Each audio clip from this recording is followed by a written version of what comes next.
Hello শিক্ষার্থীবৃন্দ, কেমন আছো সবাই? আজকে আমি তোমাদের সাথে আলোচনা করব সেট এবং ফাংশনের অনুশীলনী 2.2 এর 18 খ নাম্বার অঙ্ক নিয়ে। প্রথমেই প্রশ্নটা দেখে নিই। প্রশ্নটা হচ্ছে, একটা অন্বয় দেওয়া আছে, সেই অন্বয়কে তালিকা পদ্ধতিতে প্রকাশ করতে বলা হয়েছে এবং ডোমেইন ও রেঞ্জ নির্ণয় করার জন্য বলা হয়েছে। আর অন্যটা হচ্ছে f = x, y such that x is belongs to c, y is belongs to c এবং y = twice x, যেখানে c = -1, 0, 1, 2, 3 এই মানগুলো হচ্ছে c এর মান।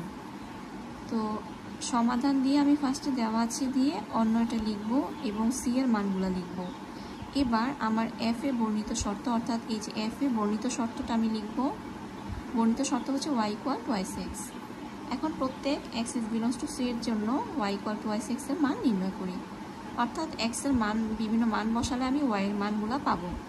x এর মান কি বসাবো? এই যে এখানে c দেওয়া আছে, কারণ x is belongs to c, R c এর মানগুলো হচ্ছে -1, 0, 1, 2, 3 এই মানগুলো আমি বসাবো x এর জায়গায়, তাহলে আমি y এর মান পাবো। এখন একটা ছোটোখাটো একটা ঘর করব। ঘর করে মানে এই বক্সের মধ্যে উপরে ফার্স্টে x লিখবো, আর x এর যে মানগুলো -1, 0, 1, 2, 3 এগুলো লিখব। এবার নিচে লিখব y এর মানগুলো, অর্থাৎ y = twice x শর্তটা লিখব।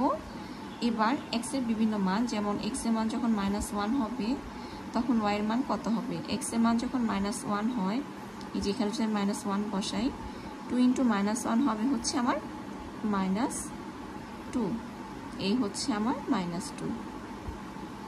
এরপর আবার যখন আমি 0 বসাবো, x এর ভ্যালু 0 বসাবো, 2 × 0 হবে হচ্ছে আমার 0। তারপর x এর ভ্যালু যখন 1 বসাবো, 2 × 1 হবে হচ্ছে 2। আবার x এর ভ্যালু যখন 2 লিখবো তখন 2 × 2 = 4 অর্থাৎ 4। x এর ভ্যালু 3 হলে 3 × 2 = 6 অর্থাৎ 6। এখন কোন মানে এইখানে y এর কোন মানগুলো আমার c এর মধ্যে নাই আমি সেটা দেখব। -2 নাই, তারপর হচ্ছে 4, 6 এই মানগুলোও আমার c সেটের মধ্যে নাই, আছে শুধু 0 এবং 2। তো যেহেতু -2, 4, 6 is not belongs to c, কাজেই -1, -2, 2, 4, 3, 6 is not belongs to f। সুতরাং অন্যয় f = 0, 0, 1, 2। সুতরাং ডোম f = 0, 1 এবং রেঞ্জ f = 0, 2। আর এটাই হচ্ছে অ্যান্সার। আজকে এই পর্যন্তই। ভালো থাকো সবাই। আল্লাহ হাফিজ।